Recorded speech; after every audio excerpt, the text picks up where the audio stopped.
नमस्कार दोस्तों, कैसे हो आप सब। आशा करती हूँ आप लोग ठीक होंगे। रेखा विजय ब्लॉग में आप सभी का स्वागत है। तो आज मैं आपके लिए लेकर आई हूँ धाने की लगवाई, धान लगाने वाला गीत। तो धान की जो रुपाई होती है उसी का गीत है। पहले के ज़माने के लोग गाते थे, मतलब दादी नानी लोग, मेरी मम्मी भी गाती थी। तो आज मेरी मम्मी सुनाएंगी आप सभी को धान रुपाई गीत। तो सुनिएगा, आनंद लीजिएगा। और बहुत ही सुंदर गीत है, तो सुनिएगा, आनंद जरूर आएगा। पूरा गीत सुनिएगा। तो चलिए सुनाते हैं। जब हम रहिले बारा गदेलवा त सुनु रे मायनवाना मैना वही पिया मांगई गावनवा त सुनु रे मायनवाना मैना वही पिया मांगई गावनवा त सुनु रे मायनवाना। जब हम रहिले बारा गदेलवा त सुनु रे मायनवाना मैना वही पिया मांगई गावनवा त सुनु रे मायनवाना मैना वही पिया मांगई गावनवा त सुनु रे मायनवाना। जब हम भैले 12 बरिसवा कै सुनु रे मायनवाना मैना वही पिया छाए विदेशवा त सुनु रे मायनवाना मैना वही पिया छाए विदेशवा त सुनु रे मायनवाना। चिट्ठिया ना भेजै संदेशवा त सुनु रे मायनवाना मैना वही पिया छाए विदेशवा त सुनु रे मायनवाना मैना वही पिया छाए विदेशवा त सुनु रे मायनवाना। भेजत पीठिया ना भेजै संदेशवा त सुनु रे मायनवाना मैना वही पिया छाए विदेशवा त सुनु रे मायनवाना। भेजत पिया भेजबौ भायन ताऊ सुनु रे मायनवाना मैना एक पाटुका दुई रुमाला त सुनु रे मायनवाना मैना एक पाटुका दुई रुमाला त सुनु रे मायनवाना। काऊ करन कहाँ पटुका जा भेजत सुनु रे मायनवाना मैना काऊ करन दुई रुमाला त सुनु रे मायनवाना मैना काऊ करन दुई रुमाला त सुनु रे मायनवाना। पटुका देखौ मुख दर्पण त सुनु रे मायनवाना रानी चोलिया सियावौ दुई रुमाला त सुनु रे मायनवाना रानी चोलिया सियावौ दुई रुमाला त सुनु रे मायनवाना। मोरे पाछू अरवा दर्जिया भैया मितवा त सुनु रे मायनवाना दर्जी हमारे बोलाए चलाया त सुनु रे मायनवाना दर्जी हमारे बोलाए चलाया त सुनु रे मायनवाना। दर्जी चोलिया सियौ दुई रुमाला त सुनु रे मायनवाना दर्जी चोलिया सियौ दुई रुमाला त सुनु रे मायनवाना। यही पर गंगा वही पर जमुना त सुनु रे मायनवाना धोबी हमारे बोलाए चलाया त सुनु रे मायनवाना धोबी हमारे बोलाए चलाया त सुनु रे मायनवाना। धोबी हमारी नी चोलिया तू धोवौ त सुनु रे मायनवाना धोबी हमारी नी चोलिया तू धोवौ त सुनु रे मायनवाना।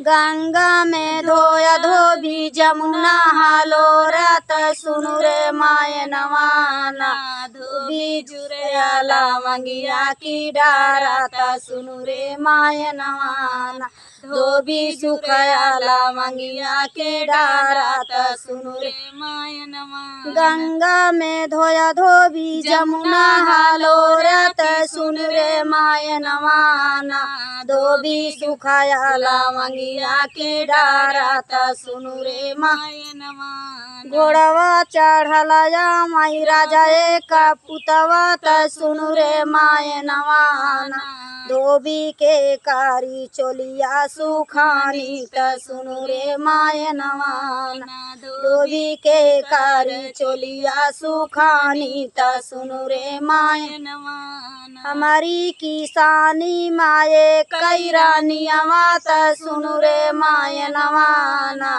दो राजा ओनही का चोलिया सुखानी त सुनु रे माय नवाना राजा ओनही का चोलिया सुखानी त सुनु रे माय नवाना हमारी किसानी माये कई रानियावा त सुनु रे माय नवाना राजा ओनही का चोलिया सुखानी त सुनु रे माय नवाना राजा ओनही का चोलिया सुखानी त सुनु रे माय नवाना तो कात देबै धोबी सोने कई अंगूठिया त सुनु रे माय नवाना धोबी तोरी रानिया गाले हारा त सुनु रे माय नवाना धोबी तोरी रानिया गाले हारा त सुनु रे माय नवाना ना धोबी रनियों से भेंट करावौ त सुनु रे माय नवाना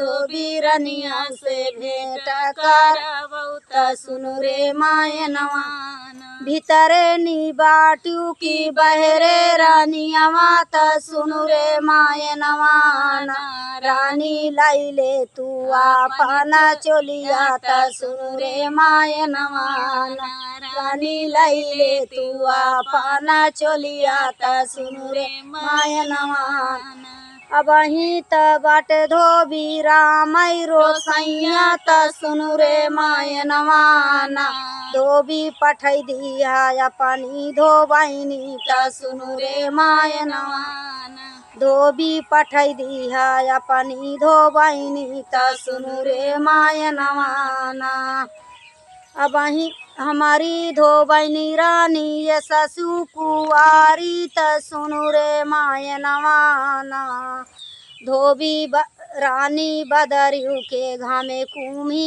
लई हई त सुनु रे माय ना अरे न बाटू की बहरे रानियावा त सुनु रे माय नवाना रानी लाइले तू आपन चोलियावा त सुनु रे माय नवाना रानी लाइले तू आपन चोलियावा त सुनु रे माय नवाना अबही त बटे धोबी रामा रोसैया त सुनु रे माय नवाना धोबी पठै दिया अपनी धोबैनी त सुनु रे माय नवाना धोबी पठै दिया अपनी धोबैनी त सुनु रे माय नवाना हमारी धोबैनी रानी ये ससु कुंवारी त सुनु रे माय नवाना रानी बदरियू के घामे कुम्ही लई हई त सुनु रे माय नवाना रानी बदरियू के घामे कुम्ही लई हई त सुनु रे माय नवाना रानी बदरियू के घामे कुम्ही लई हई त सुनु रे माय नवाना। तो दोस्तों ये प्यारा सा धान रोपाई गीत आप सभी को कैसा लगा कमेंट में ज़रूर बताना। और थोड़ी लंबी है, आप लोग सुनिएगा, आनंद उठाइएगा और शेयर कीजिएगा। बहुत ही सुंदर गीत है। तो चलिए दोस्तों, तब तक के लिए कमेंट में ज़रूर बताना। मेरी मम्मी बोल रही हैं कि कमेंट में ज़रूर बताना ये। तो चलिए दोस्तों, तब तक के लिए नमस्कार।